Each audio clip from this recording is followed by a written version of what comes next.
엄마 이혼은 동생을 잘 부탁한다는 거였습니다. 제가 12살 때, 그리고 여동생이 5살 때, 엄마는 암으로 세상을 떠나셨어요. 마지막 순간까지 저 어린 여동생이 눈에 밟혀서 차마 눈도 제대로 감지 못하셨습니다. 2딸을 키우면서 고생만 하셨던 엄마는 암 진단을 받고도 사는 형편이 여의치 않은 탓에 자신을 챙기지도 못했고 수술이나 항암 치료는 엄두도 내지 못한 채 독한 진통제에 의지하다 결국 그렇게 돌아가셨어요. 엄마가 쓰러지고 난 뒤에야 전 암이라는 것을 알게 되었고 고생만 한 엄마의 마지막이 너무 처참해서 어린 나이에도 원통함에 가슴을 치며 통곡을 했습니다. 이런 순간에 다른 집처럼 아버지라도 있었다면 엄마를 병원에 입원시키고 어떻게든 낫게 했을 텐데 하는 생각이 치밀었고 엄마가 떠난 빈자리를 아버지가 채워줄 텐데 하는 생각이 분노가 되어 눈물이 멈추지 않았습니다. 전 태어나서 지금까지 아버지를 딱 2번 봤어요. 그래서 그 얼굴조차 가물가물합니다. 이모 말에 의하면 평생 일은 안 하고 노릇만 하면서 재산을 탕진한 것도 모자라 밥 먹듯 바람을 피우다가 결국 외간 여자와 도망을 갔다고 했습니다. 엄마 등골을 빼먹고 가슴에 대못만 박았던 아버지라는 존재는 이미 제 마음속에서 나쁜 사람으로 인식되어 있었어요. 아버지 없다고 생각해라. 그런 아버지는 없는 게 나아. 나도 아버지가 좋아서 그런 게 아니라 그래도 엄마가 돌아가셨는데 아버지에게 연락은 해야 한다고 병원에서도 보호자를 찾는데 아버지 없냐고 하고 그래서 네 말은 아버지에게 연락을 해보라는 거냐? 그건 이모가 알아서 하세요. 연락을 한다고 치자. 네 아버지가 올 것 같니? 처자식 버리고 간 사람이? 이모 말이 다 맞다고 해도 법적으로는 아버지가 보호자이니까 연락을 해야 하는 거 아닌가 잠깐 생각했습니다. 물론 아버지가 슬퍼하거나 자신의 잘못을 빌 거라고 기대한 건 아니에요. 지금까지 아버지 없이 불편한 점도 없었고요. 그냥 형식적이지만 엄마가 돌아가셨다는 것을 알려야 한다고 생각했습니다. 이모는 제 말이 마음에 걸렸는지 아버지 소식을 알만한 사람들에게 묻고 물어서 연락이 닿았고 엄마가 돌아가셨다는 사실을 전했다고 했습니다. 네 아버지 알만한 사람들에게 혹시나 물어서 말은 전했지만 네 아버지라는 작자가 올 거라는 기대는 하지 마라. 그런 인간은 없는 게 나아. 괜히 와서 네 엄마도 없는데 또 무슨 행패를 부릴지 몰라. 이모는 돈이 없어서 엄마 장례식장도 제대로 못 치러준다고 내내 울먹였습니다. 공동묘지 한편에 엄마를 묻었는데 햇볕도 잘 들지 않는 곳이라 우리 엄마 너무 추울 것 같아서 발이 떨어지지 않았어요. 수연아, 엄마한테 인사드려. 언니, 그럼 엄마는 이제 여기 누워서 자는 거야? 응, 엄마는 이제 여기서 사실 거야. 우리가 가끔 엄마 보러 올 거고. 엄마의 죽음에 대해 알리 없는 동생은 엄마 무덤 앞에서 엄마 안녕 하나 꾸벅 인사를 했습니다.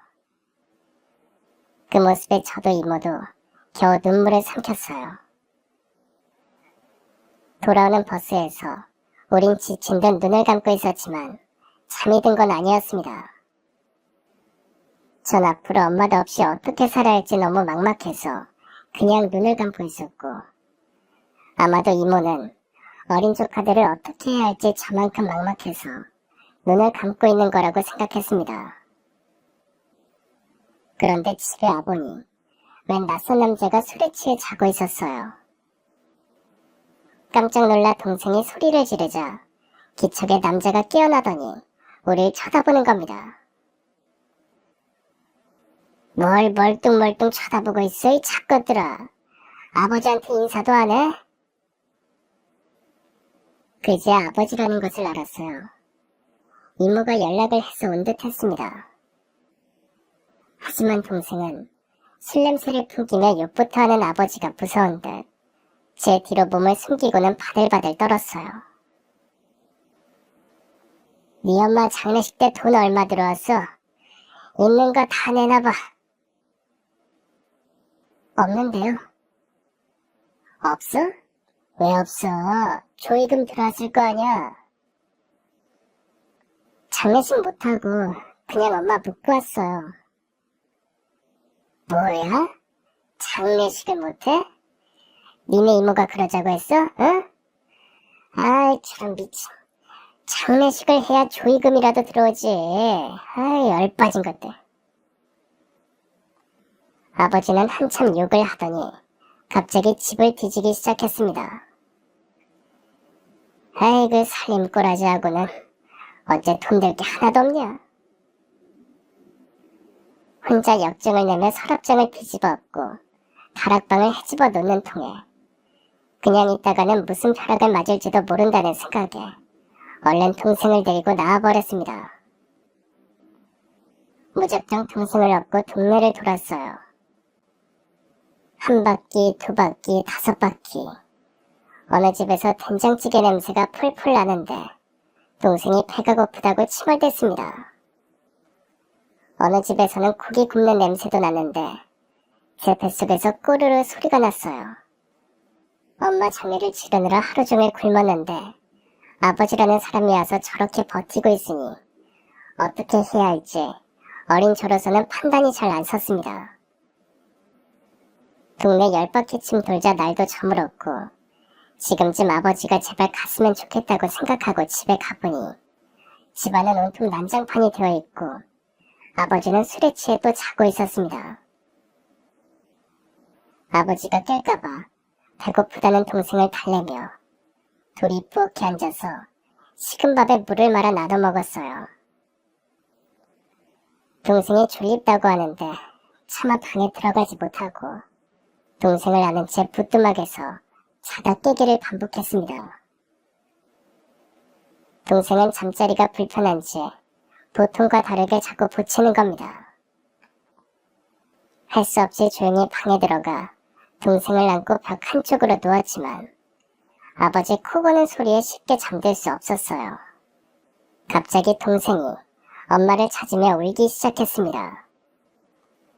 아버지가 깨면 또 무슨 일이 벌어질까 몰라서 동생을 꼭 안아주고 다독여도 소용이 없었어요.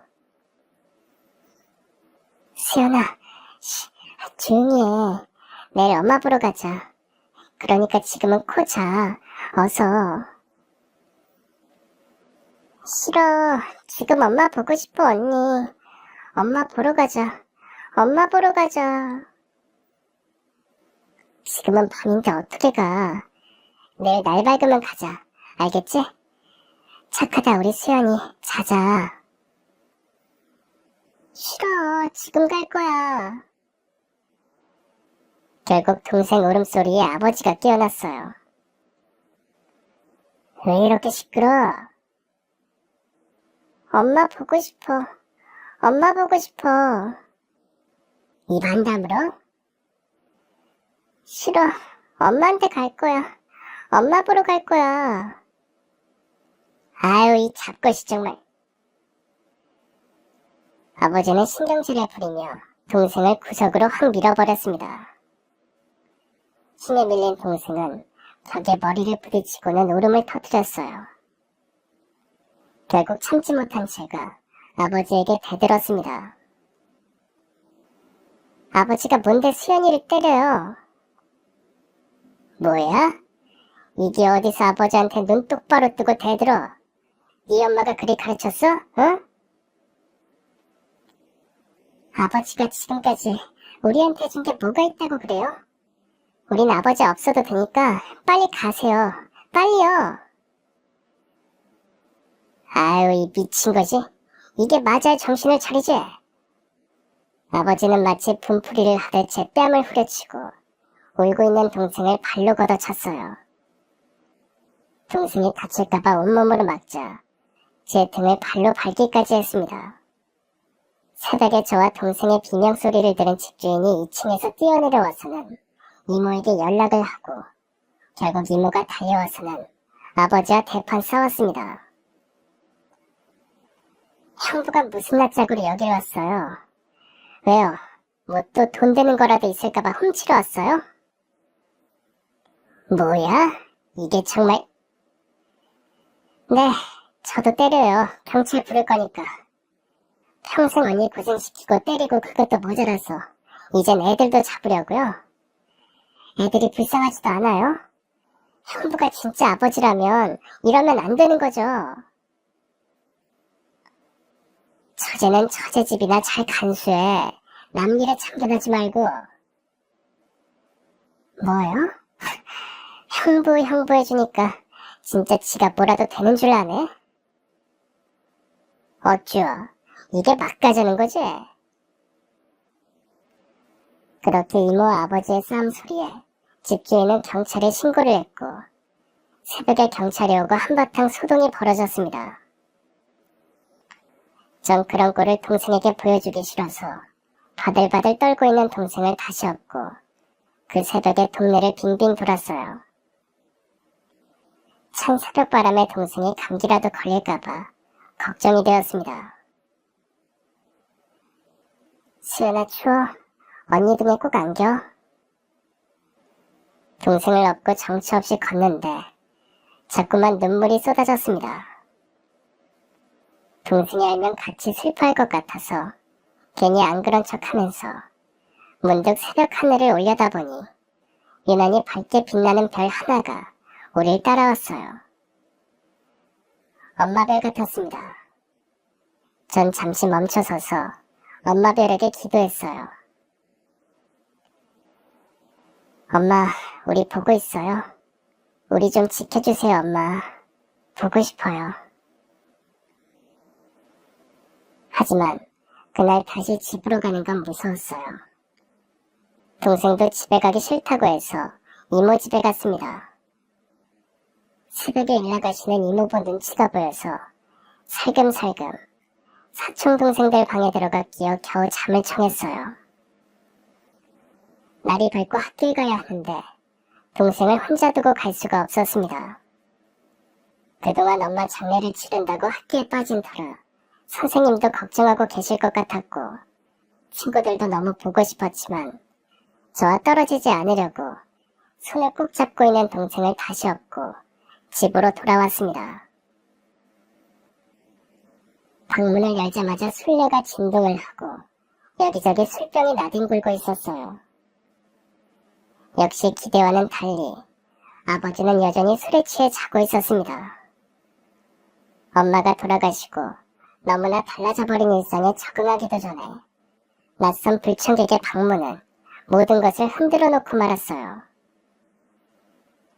아버지 몰래 부엌 찬창에 숨겨두었던 돼지 저금통을 들고 밖으로 나왔습니다.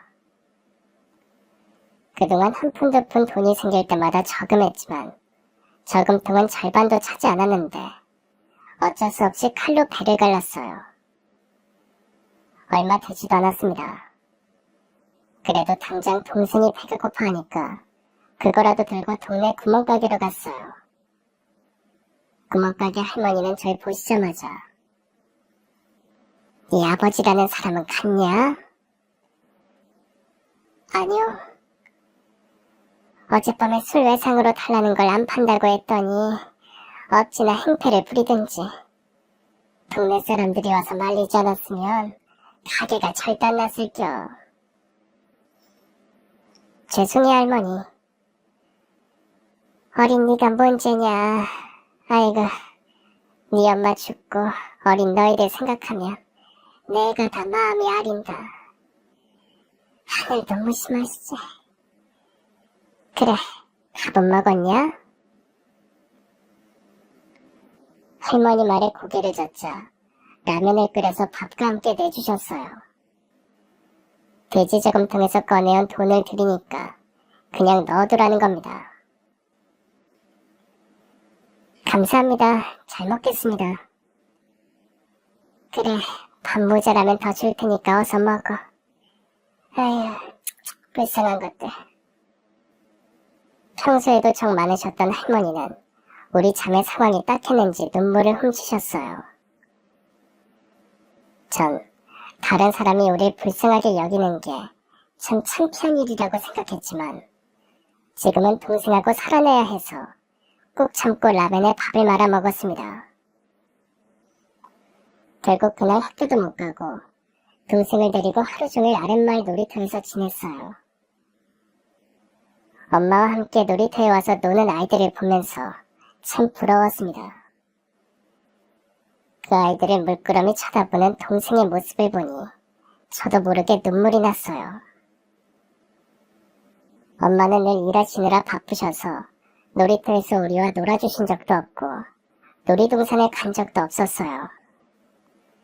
피곤해 지쳐 돌아오시면 대충 집안일을 해놓고 그대로 잠에 골아 떨어지기 일쑤였지만 그래도 엄마가 옆에 계셔서 다 참을만 했는데 이제 그 어디에도 엄마가 없다는 게 실감이 났습니다. 저녁에 동생을 데리고 다시 이모 집에 갔다가 이모와 이모부가 싸우는 소리를 들었어요. 그래서 지금 당신 언니 애들까지 이 좁아터진 집구석에서 같이 기르겠다는 거야? 그럼 어쩌자고 애들을 버릴 거야? 내 새끼도 키우기 힘든데 무슨 오지랖이야, 어? 걔 둘이 먹고 자고 입고 하는 거 그거 돈은 누가 벌 건데 그게 다 내 돈에서 나갈 거잖아. 내가 벌어. 내가 번다고. 아무튼 안 되니까 그리 알아. 그냥 보육원에 보내버리든지. 이모가 있는데 왜 보육원에 보내? 지네 아빠는 뭐하고 네가 난리야? 그 인간한테 애들을 어떻게 맡기는데? 그럼 네가 이혼하고 걔들 길러. 그럼 되겠네. 이모 집에도 갈 수 없었습니다. 혹시라도 이모부가 우릴 보육원에 보낼까 무서워서 집으로 오고 말았어요. 그런데 아버지가 없는 겁니다. 갔나 싶어서 한숨을 돌렸지만 동생이 배가 고프다고 자꾸 칭얼대는데 아무리 찾아봐도 집엔 정말 먹을 게 하나도 없었어요. 그나마 연탄이 10장 정도 있었는데 전 연탄 2장을 들고 구멍가게 할머니에게 가서 라면과 바꿔달라고 부탁을 했습니다. 할머니는 라면으로 바꿔주셨어요. 그렇게 또 저녁을 때우고 연탄불을 갈고 물을 데워서 동생을 씻긴 뒤 따뜻한 방에서 둘이 꼭 안고 잠이 들었습니다. 하지만 새벽에 잠결에 가스냄새에 놀라 깨어나는데 머리가 무겁고 어지러서 제대로 일어날 수가 없었어요. 옆에 동생을 깨우는데 꼼짝을 안 했습니다. 연탄가스를 먹었다는 걸 알고는 겨우 동생을 안고 밖으로 기어나왔어요. 속의 것을 다 토해내고 동생에게 찬물을 먹여서 겨우 정신을 차리는데 마침 이모가 왔습니다. 잠결에 뭔가 이상한 느낌이 들었겠는데 그 길로 달려왔다고 했어요. 이모는 동생을 업고 절 끌고 응급실로 갔습니다. 다행히 치료를 하고 멀쩡해졌지만 괜히 이모에게 죄송해서 얼굴을 들 수가 없었어요. 지선아, 너 이제 앞으로 어떻게 살 거니? 너 학교도 가야 하고 그럼 돈도 있어야 하는데 돈도 돈이지만 당장 수연이는 어쩔 거야. 네 학교 가면 수연이 맡길 데도 없는데. 그래도 보육원은 안 가요. 뭐? 너 혹시 이모부가 하는 말 들은 거야? 이모도 그러고 싶진 않아. 하지만 생각을 해봐. 너 이대로 계속 학교도 빠질 수 없잖아. 그래도 안 돼요. 엄마가 동생 잘 보살피라고 했어요. 이모가 알아보니까 보육원에 간다고 해서 다른 곳에 입양되고 꼭 그러는 건 아니래. 요즘은 고아가 아니라고 해도 보육원에 맡겨준대. 형편 안 되는 부모들이 애들을 잠시 거기 맡겨두고 나중에 돈 벌어서 데려가기도 하고 그런데. 그래서 수연이를 보육원에 보내자고요? 우선 그렇게 하자. 우리가 자주 보러 가면 되잖아. 이모도 돈 열심히 벌고 너도 일단 고등학교까지는 맞춰야 하고 거기 있으면 수연이는 배고플 일도 없고 친구들이 있으니까 외롭지도 않고 차라리 낫지 싶어. 이모도 답답하니까 그렇게 말을 했겠지만 전 절대 수연이를 보육원에 보낼 수 없었습니다. 하지만 집으로 돌아오니 집주인이 기다리고 있었어요. 일주일 안에 방을 빼달라고 하는 겁니다. 그게 무슨 말씀이세요? 그동안 집세 밀린 것도 있고 그리고 네 아버지가 보증금 빨리 빼달라고 난리를 부려서 빼줬으니까 그리 알고 일주일 안에 나머지 짐도 싸서 나가라. 왜 저에게 말도 없이 아버지에게 보증금을 주신 건데요? 그럼 어린 나에게 돈을 줄까? 당연히 네 아버지가 보호자니까 주지. 솔직히 네 아버지라는 사람이 또 무슨 행패를 부릴지 내가 불안해서 잠도 안 와. 나간다고 할 때 어서 빼준 거니까 그리 알아. 보증금은 어머니가 남기신 유일한 재산이었는데 결국 아버지가 그것마저 가지고 사라졌습니다. 분노가 치밀어서 눈물만 나왔어요. 아버지라는 사람이 자식이 죽든 말든 어떻게 그럴 수가 있는지 세상 모든 저주와 원망을 다 퍼부어도 모자랄 지경이었습니다. 속에서 찬불이 일고 세상이 지옥으로 변하는 것 같았어요. 머리가 깨질 것 같고 숨도 막혔습니다. 하지만 동생이 무서워할까봐 꾹꾹 눌러 참았어요. 밤새 생각을 하고 또 했습니다. 결국 이모 말대로 동생을 보육원에 잠시 맡기기로 결정했습니다. 다음날 이모와 함께 보육원에 가서 원장님을 만나 사정 얘기를 했어요. 어른이 되면 반드시 동생을 데리고 갈 거니까 절대 우리 동생은 입양 보내면 안 된다고 부탁을 했습니다. 제가 매주 동생 보러 올 거예요. 그리고 보육원 청소도 하고 도울 거 있으면 다 할 거니까 우리 동생 입양 보내지 마시고 잘 부탁합니다. 원장님은 제가 딱 했는지 등을 쓸어주시면서 알겠다고 하셨어요. 동생 짐을 싸고 이모가 가져다준 밥과 반찬을 함께 나눠 먹고 일찍 잠자리에 들었습니다. 언니, 우리 어디가? 우리 수연이 배고프지 않게 밥도 매일 먹고 친구들하고 신나게 놀 수 있는 곳으로 갈 거야. 언니도 가는 거지? 수연이가 먼저 가서 잘 지내고 있으면 언니도 꼭 갈 거야. 그러니까 언니 올 때까지 울지 말고 참고 있을 수 있지?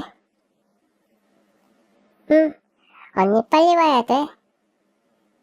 알았어. 언니 7번만 자면 갈 거야. 언니 새끼손가락 걸고 약속해. 그래, 약속. 수연이는 절 꼭 안고 잠이 들었습니다. 수연이를 보면서 전 결심했어요. 어른이 되면 돈 많이 벌어서 반드시 우리 수연이와 같이 살겠다고 말입니다. 그리고 이제 더 이상 바보처럼 울지도 않겠다고 생각했습니다. 그렇게 동생을 보육원 보내고 전 집에서 나와 이모 집에 얹혀 살았어요. 일하시는 이모 대신에 집안 청소며 살림을 맡았습니다. 이모부 눈치가 보여서 되도록 이모부 눈에 띄지 않으려고 조심했고요. 학교도 열심히 다니고 사촌들 공부도 봐주면서 틈틈이 빈병을 주어 구멍가게에 팔아서 얼마 되지도 않지만 돈도 모았습니다. 일주일에 한 번은 꼭 보육원에 동생 보러 가서 같이 놀아주고 보육원 청소도 했어요. 그때 제 소원은 어서어서 어른이 되어서 동생을 데리고 오는 것이었습니다. 자고 일어나면 어른이 돼 있으면 좋겠다고 항상 생각했어요. 중학생이 된 뒤에는 용돈을 벌기 위해서 신문 배달도 했습니다. 새벽엔 어둡고 무서워서 저녁에 학교 갔다 와서 석간신문 배달을 했는데 동생이 학교에 입학한 뒤로는 돈을 모아서 용돈도 챙겨주곤 했습니다.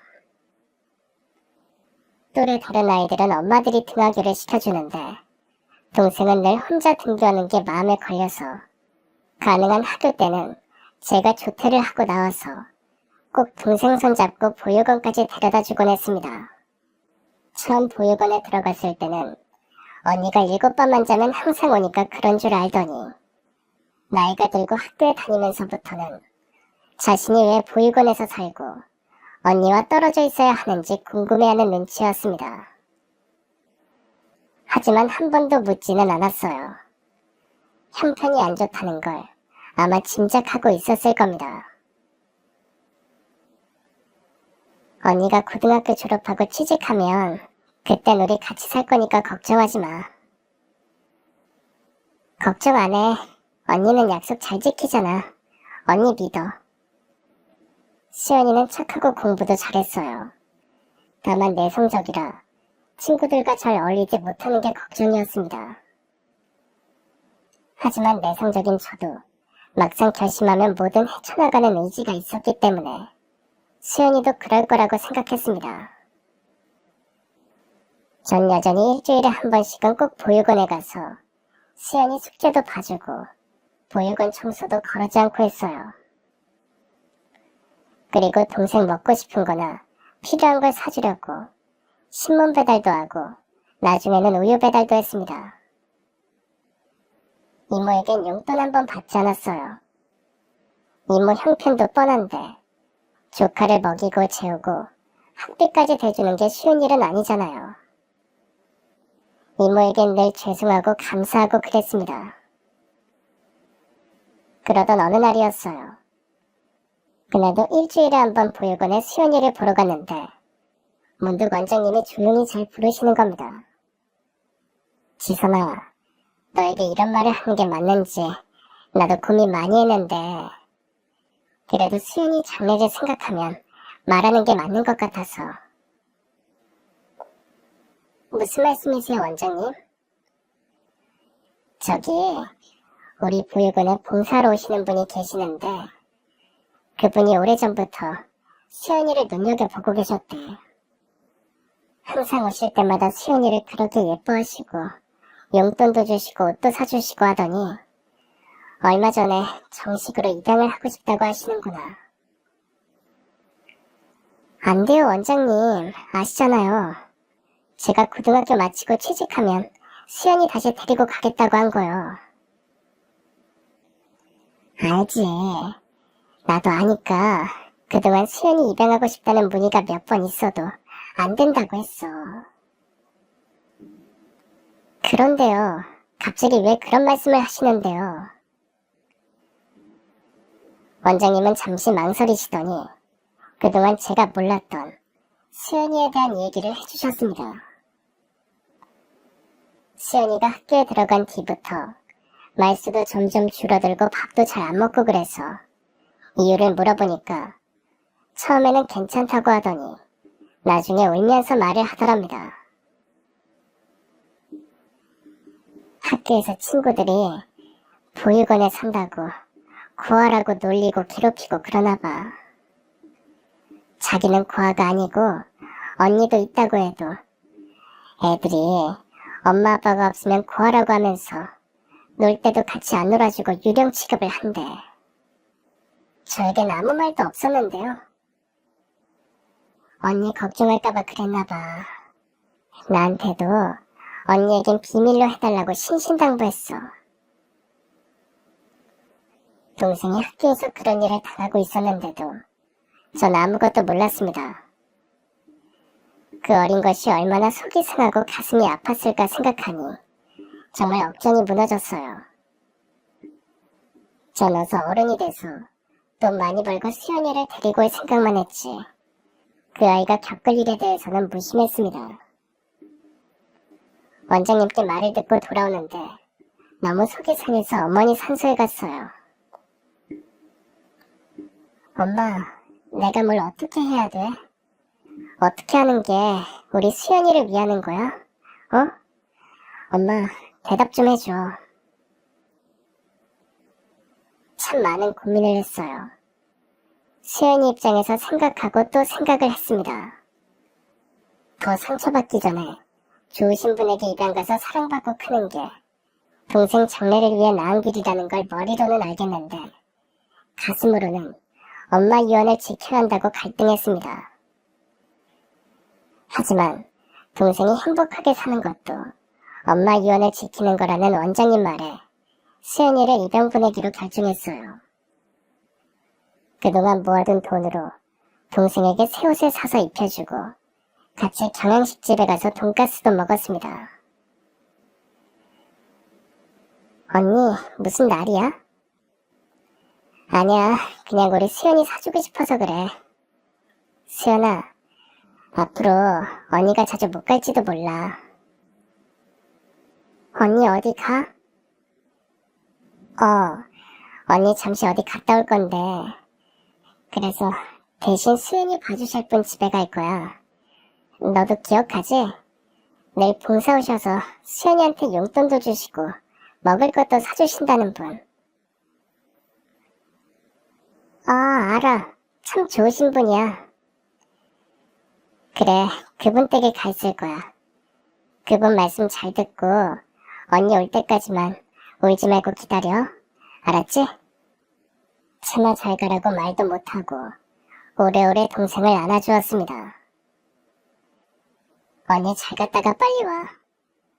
하면서 손을 흔들던 동생의 마지막 모습을 눈에 담아두었어요.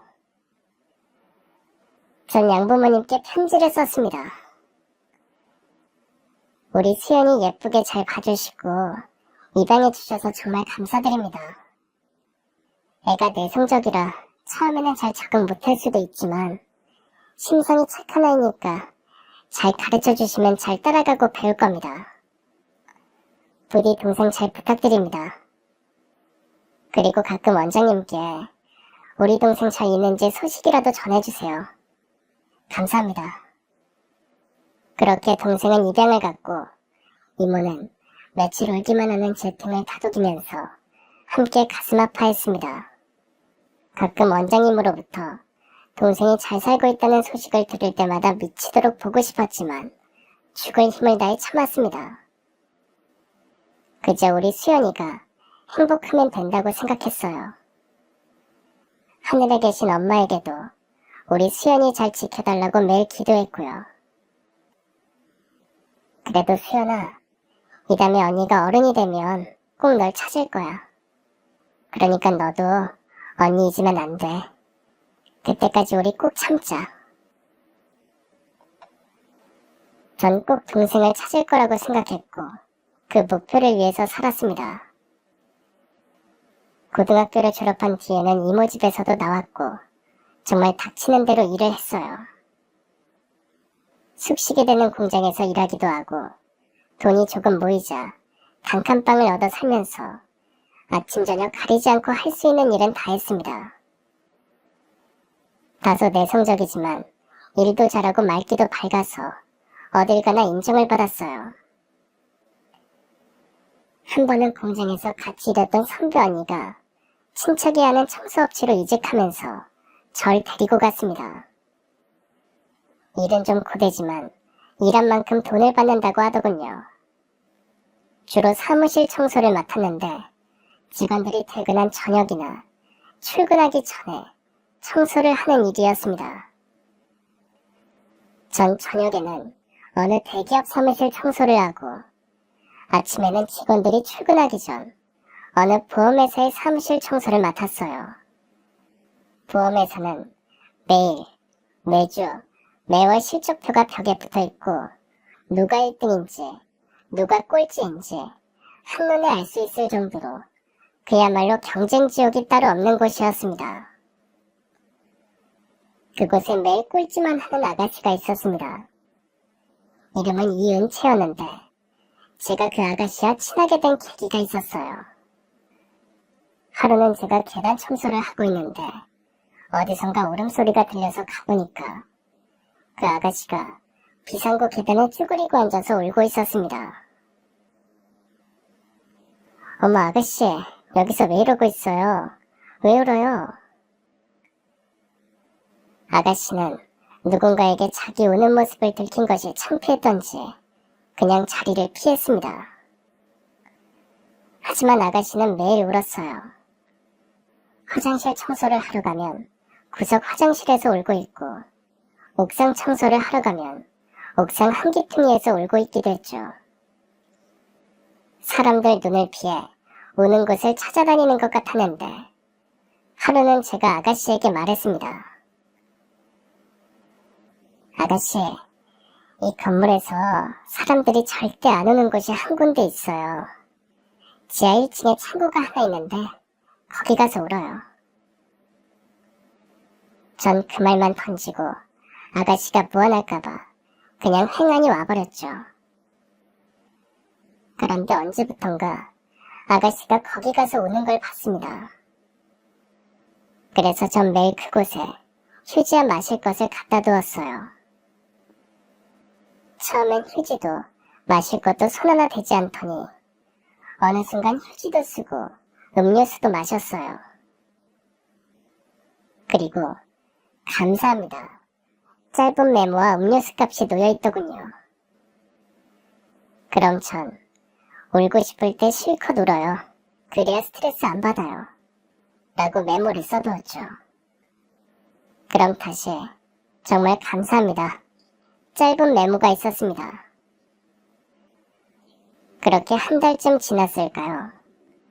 어느 날 계단 청소를 하고 있는데 갑자기 아가씨가 인사를 꾸벅 하는 겁니다. 안녕하세요. 그동안 감사했는데 이제야 정식으로 인사드리네요. 감사는 무슨, 사회생활 하다 보면 울 일도 있고 웃을 일도 있는 거죠. 저도 예전에 많이 울었어요.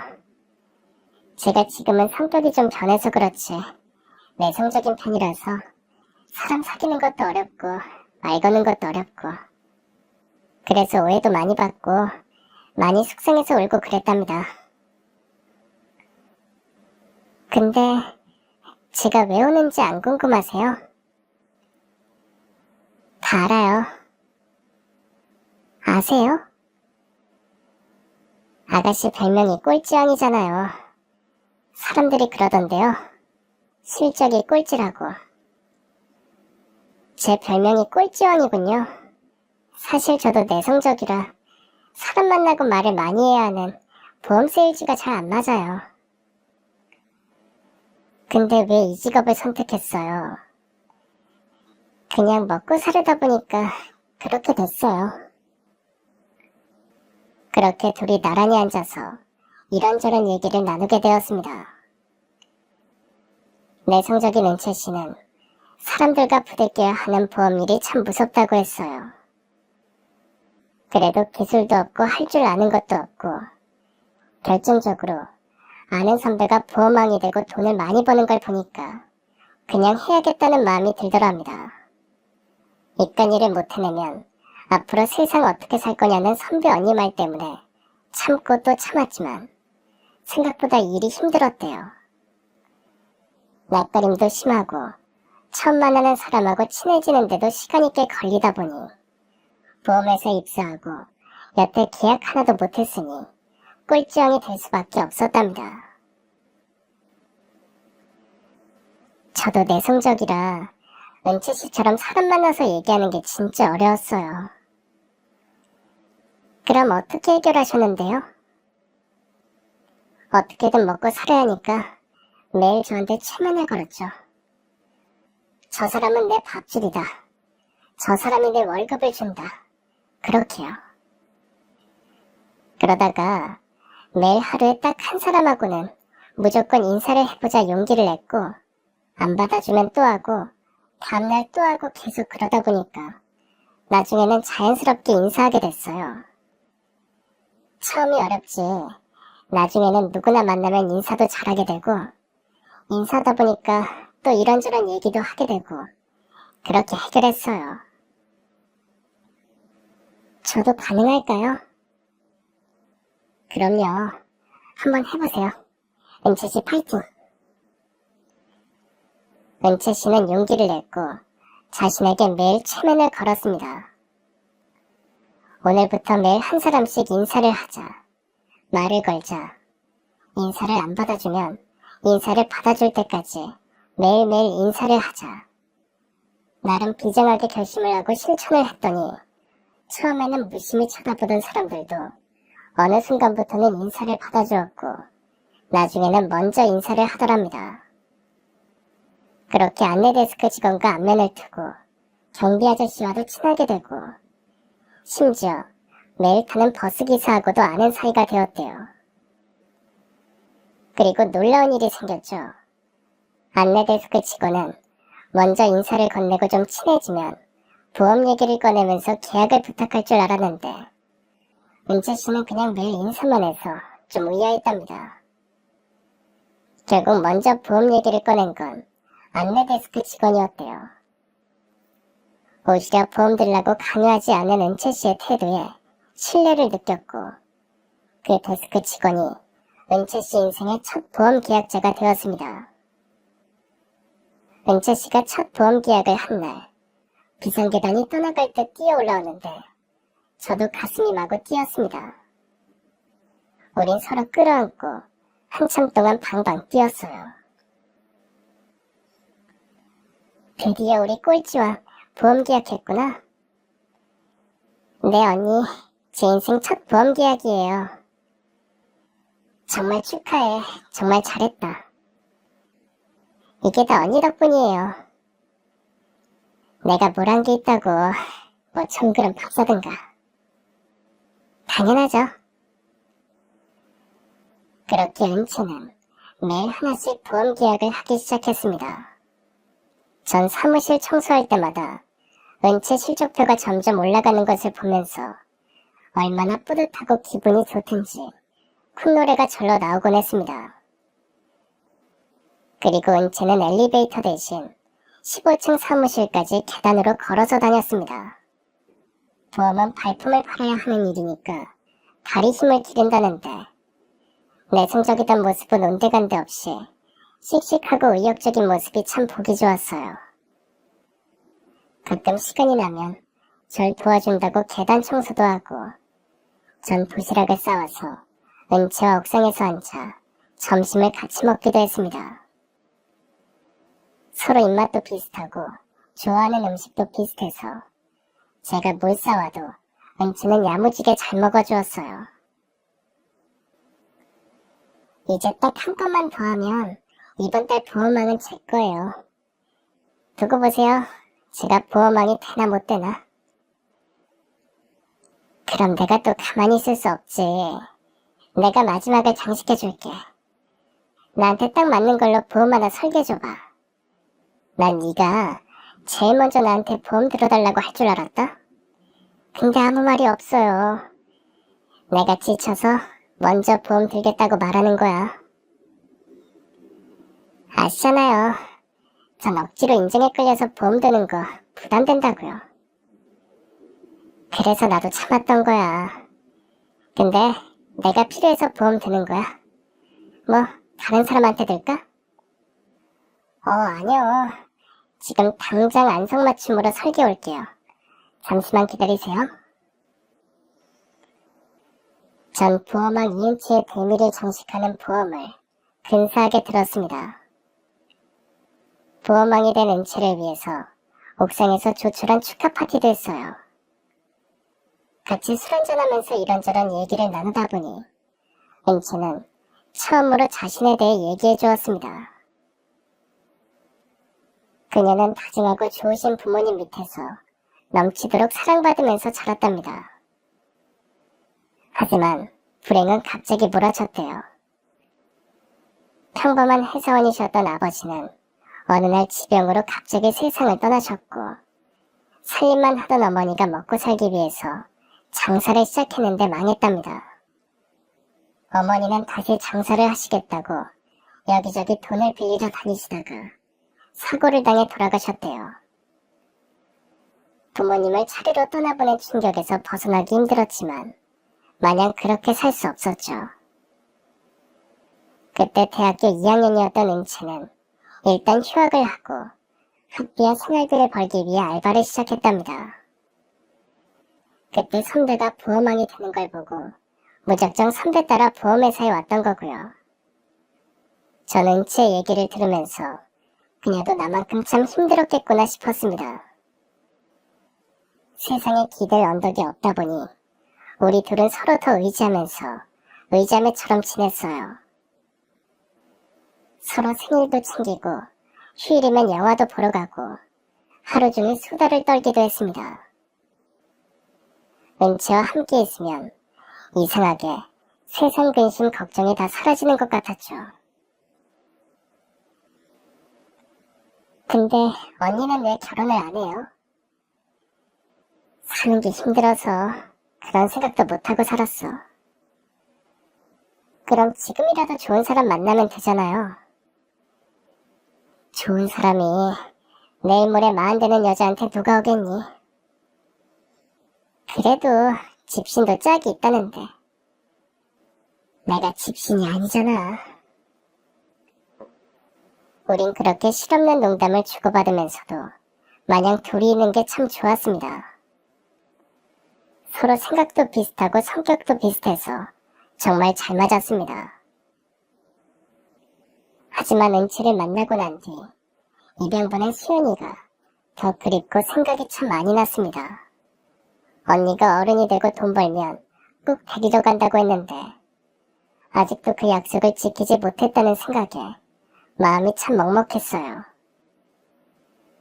어디서 어떻게 잘 살고 있는지 궁금했지만 동생이 양부모님과 행복하게 잘 지낸다면 아마 절 기억하지 못할 거라고 생각했습니다. 그래도 혹시 몰라서 전 동생을 찾기 위해서 일단 유전자 등록을 해두었어요. 언제 찾을 수 있을지 알 수 없는 일이었고 동생이 유전자 등록을 하지 않는다면 영원히 찾지 못할 거라는 걸 알면서도 그렇게 해두니까 마음이 한결 편안했습니다. 그런데 하루는 은채가 결혼할 사람을 소개시켜준다는 겁니다. 보험왕이 되고 잘나가자 보험회사 지점장이 소개시켜준 남자라는데 남자는 다소 허영기가 있고 너스레도 잘 떨지만 유쾌했어요. 외제차 딜러라는데 은채가 좋다고 하니까 저도 진심으로 축하해 주었습니다. 은채가 부모님이 안 계셔서 제가 같이 다니면서 혼수며 예물을 장만했어요. 제가 결혼을 해보지 않아서 어떻게 할지 힘들었지만 그래도 진심을 다해 은채가 잘 살 수 있기를 바라는 마음으로 도와주었습니다. 하지만 은채가 결혼한 후에 문제가 생겼어요. 그녀의 남편이 보험왕 은채 인맥을 이용하여 외제차를 팔려고 했던 겁니다. 은채 모르게 고객들의 연락처를 빼서 세일즈를 하다가 고객들의 항의를 받게 되었죠. 그 일로 부부 사이가 틀어지기 시작했어요. 그러던 어느 날 한밤중에 은채가 울면서 전화를 했습니다. 너무 놀라 은채 집으로 달려갔는데 애가 남편에게 맞아서 피먹이 든 채 제대로 움직이지도 못하는 게 아닙니까? 전 순간 눈이 돌아갔습니다. 당신 이거 가정폭력인 거 알지? 나 지금 증거사진 다 찍었고 경찰에도 신고했으니까 도망갈 생각 말고 그대로 있어요. 우리 은채 이렇게 만든 거 꼭 죗값 치르게 할 거니까. 당신이 뭔데 난리야? 당신이 은채 가족이라도 돼? 친언니도 아니잖아. 왜 남 가정사에 참견하고 지랄이야? 뭐 지랄? 이제야 본성이 나오는구나. 그제가 저도 때리려고 주먹을 휘두르는 순간 경찰이 들이닥쳤습니다. 소식을 듣고 은채 시어머니도 달려왔더군요. 아니 이것 봐요. 당신이 무슨 자격으로 남 가정일에 참견해요. 부부가 살다 보면 싸울 수도 있는 일이지. 그랬다고 왜 함부로 신고를 해요?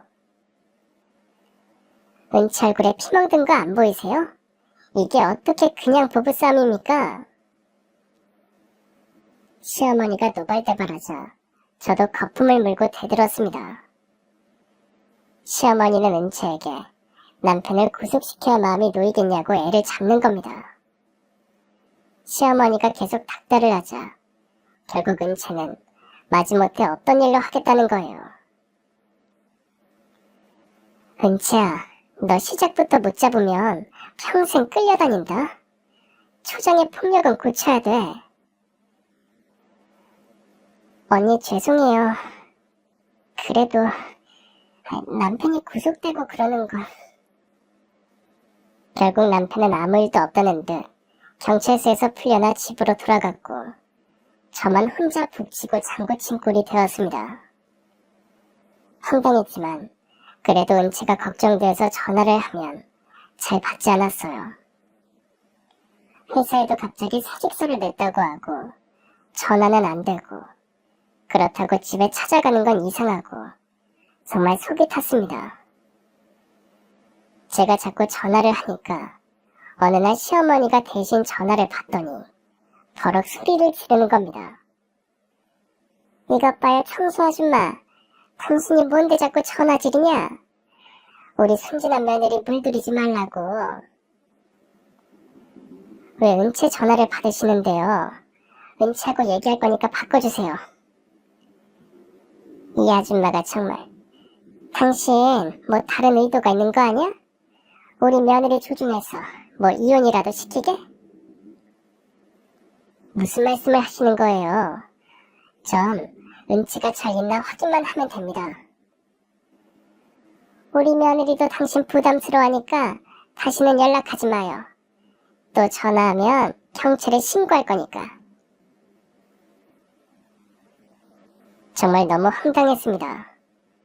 은채 목소리 한번 듣지 못한 채 전화기는 꺼져버렸어요. 시어머니와 남편 등살에 아무 말도 못하고 있을 은채 생각에 속이 상하고 눈물이 났습니다. 그렇게 은채와도 멀어지게 되었어요. 전 사는 게 점점 더 쓸쓸해졌습니다. 모처럼 마음 맞는 동생을 만나서 우리 수연이에 대한 그리움을 조금 달래기도 하고 은채 보면서 우리 수연이는 어떻게 살까 혼자 상상도 했는데 모든 게 다 허탈해지는 기분이 들었습니다. 청소하는 일도 어느 순간 귀찮아졌어요. 잠시 일을 쉬겠다고 한 뒤 혼자서 오래전 그 보육원에도 가보고 우리가 살던 동네도 가보고 그랬는데 보육원은 없어졌고 살던 동네도 개발이 되면서 완전 달라졌더군요. 어머니 납골당에 가서 우리 수연이는 잘 있는지 물어봐도 대답을 안 주셨어요. 돈 벌자마자 어머니 산소를 납골당으로 옮기고 반드시 수연이 찾아서 같이 오겠다고 했는데 30년이 지나도록 그 약속을 지키지 못했습니다. 그렇게 시간만 흘러가던 어느 날 경찰서에서 연락이 왔어요. 유전자 등록을 한 사람 중에서 친자매를 찾았다는 겁니다. 너무 뜻밖의 소식에 놀랐고 전혀 기대를 하지 않아서 믿을 수 없었습니다. 그쪽과 만날 약속을 잡고 달력에 하루하루 표시를 하면서 정말 하루가 10년처럼 길었어요. 매일 가슴이 너무 뛰고 진정이 안 돼서 30년이라는 그 세월을 어떻게 보냈나 싶을 정도였습니다. 드디어 만나기로 한 날이 되었습니다. 밤새 잠 한숨도 자지 못하고 너무 진정이 안 돼서 청심환을 하나 먹었습니다. 우리 수연이는 어떻게 변했을까? 혹이 언니를 몰라보는 건 아닐까? 별별 생각을 다 하면서 드디어 면회실 문이 열리고 안으로 들어서는 순간 전 그만 얼어붙고 말았습니다. 은채도 그 자리에 그대로 서서 얼어붙었습니다. 제 동생 수연이가 은채라는 사실이 믿기지 않았어요. 제가 면회실을 잘못 들어왔나 싶어서 다시 확인을 했지만 맞게 들어왔어요. 우린 서로 믿을 수 없는 현실 앞에서 우두커니 서로를 쳐다보다가 둘 다 울음을 터뜨리고 말았습니다. 수연아, 우리 수연이가 맞아? 언니가 내 친언니라니 믿어지지 않아요. 그리고 전 은채가 입양하였다는 것을 알게 되었습니다. 은채는 자신이 입양을 하는 것을 아무에게도 말하지 않았답니다. 저라면서 입양되었다는 것을 말할 때마다 크고 작은 오해가 생겼고 친구들은 그때부터 거리를 두었대요. 사귀던 남자친구들도 근본을 알 수 없다는 이유로 멀어져 갔답니다. 그래서 입양을 하는 것을 혼자 비밀로 했대요. 사실 나 가족에 대한 기억이 없어요. 입양된 것도 잊고 살 만큼 양부모님이 너무 잘해주셨어요. 근데 양어머니가 돌아가시면서 내가 입양된 사실을 알려주셨고 꼭 언니를 찾아보라고 하셨어요. 하지만 날 입양 보낼 정도면 얼마나 살기 힘들었을까 싶어서 찾을 생각을 안 했어요. 그러다가 은채는 불행한 결혼 생활을 하면서 문득 자신에게도 친정이 있었다면 이렇게 힘들 때 언덕이 돼줄 텐데 하는 생각이 들더랍니다. 그래서 혹여나 하는 마음에 유전자 등록을 했고 그나마 어렴풋이 언니가 있었다는 게 기억나서 언니를 찾기로 했지만 언니 이름도 모르고 어디 살았는지도 몰라서 사실 큰 기대는 안 했대요. 은채야, 네 진짜 이름은 정수연이야. 정수연. 그렇게 우린 30년의 세월의 강을 건너 만났습니다. 아니, 이미 운명처럼 서로가 만나줬고 서로에게 끌려 서로를 의지하고 있었습니다. 우린 부둥켜 안고 오래오래 울었어요. 언니, 나 언니를 찾으려고 한 진짜 이유는 따로 있어. 진짜 이유? 그게 뭔데? 수연이는 잠시 망설이더니 자신이 암이라고 했습니다. 어머니와 같은 암이었어요. 가슴이 덜컥했습니다. 시어머니와 남편 등살에 신경을 너무 쓴 탓인지 몸이 안 좋아서 병원에 갔더니 암 말기라고 하더랍니다.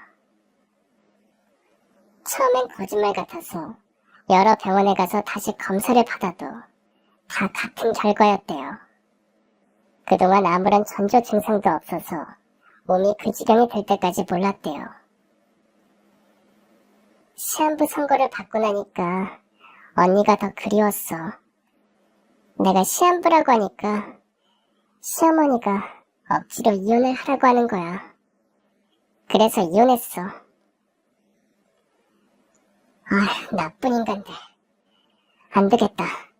병원 가서 수술도 받고 항암 치료도 하고 뭐든 할 수 있는 거 다 해보자.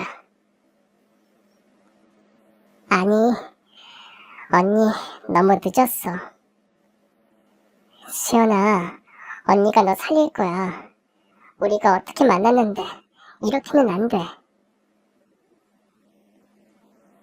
하지만 동생은 수술을 거부했습니다. 그동안 사는 게 너무 힘들었대요. 이렇게 조용히 언니 곁에 있다가 편안하게 가고 싶다고 했습니다. 결국 전 동생을 우리 집으로 데리고 왔어요.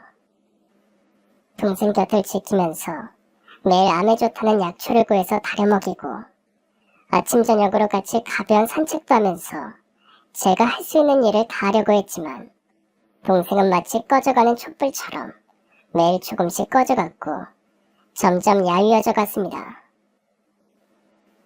어느 날 문득 동생이 소원이 있다고 하는 겁니다.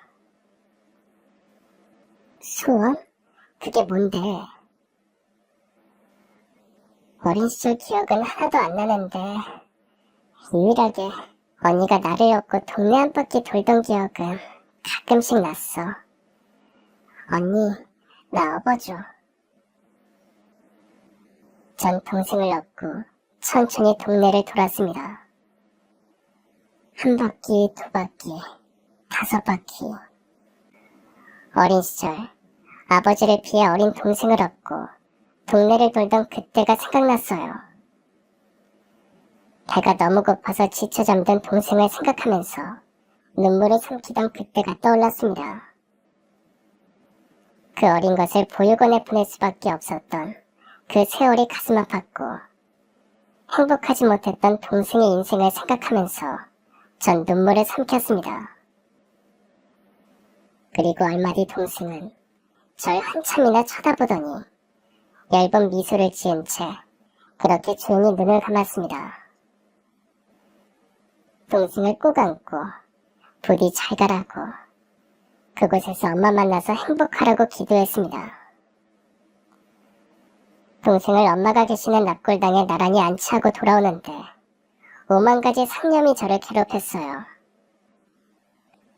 그때 동생을 보육원에 보내지 않았다면 동생의 인생은 좀 달라졌을까 생각도 하고 어떻게든 내가 동생을 데리고 살았다면 우리 인생은 더 행복했을까 생각도 했습니다. 동생 장례를 치르고 난 뒤 뒤늦은 후회와 자책으로 사는 게 더 허망했습니다. 모든 것을 다 정리하고 어디 시골이라도 가서 살까 이런저런 생각을 하는데 문득 한 통의 전화를 받았습니다. 보험회사라는 겁니다. 동생이 죽기 전에 사망보험금의 수령자를 저로 변경했다고 했습니다. 그리고 사망보험금은 5억이었습니다. 순간 눈물이 앞을 가렸어요. 전 동생에게 아무것도 해주지 못했는데 동생은 저에게 제 목숨값을 남겼다고 생각하니 그저 통곡만 나왔습니다. 그렇게 다시 20여 년의 세월이 지났네요. 동생은 아마 하늘나라에서 엄마를 만나 행복하게 잘 살고 있겠죠. 그러길 바라는 마음으로 지낸 세월이었습니다. 전 그 사이 경기도 외곽에서 건물 청소를 하고 살고 있습니다. 그 건물은 동생이 남긴 사망보험금으로 샀어요. 건물주지만 착한 건물주로 살아갑니다. 임대를 올리지 않고 장사하는 자영업자들 힘든 거 아니까 배려하면서 살아갑니다. 건물 청소는 제가 직접 해요. 근처에 동생과 엄마 납골당이 있어서 일부러 가까운 곳에 건물을 지었습니다. 그래서 전 매일 엄마와 동생 보러 가는 게 하루 일과가 되었답니다. 아마도 앞으로도 이렇게 엄마와 동생 그리워하면서 살겠죠. 그러다가 제가 하늘나라에 가면 우리 셋이 다시 행복하게 살자고 늘 기도합니다. 인연이 안 닿아서 그런지 여태 혼자예요. 그래서 나중에 제가 죽으면 건물은 기부할 생각입니다. 가는 날엔 헐헐 다 털어버리고 유행가 가사처럼 한 3일 아프다가 잠자듯 편안하게 눈 감았으면 좋겠습니다. 그럼 지금까지 사연 들어주셔서 감사합니다. 사연이 재밌으셨다면 구독과 좋아요 부탁드려요. 감사합니다. 안녕히 계세요.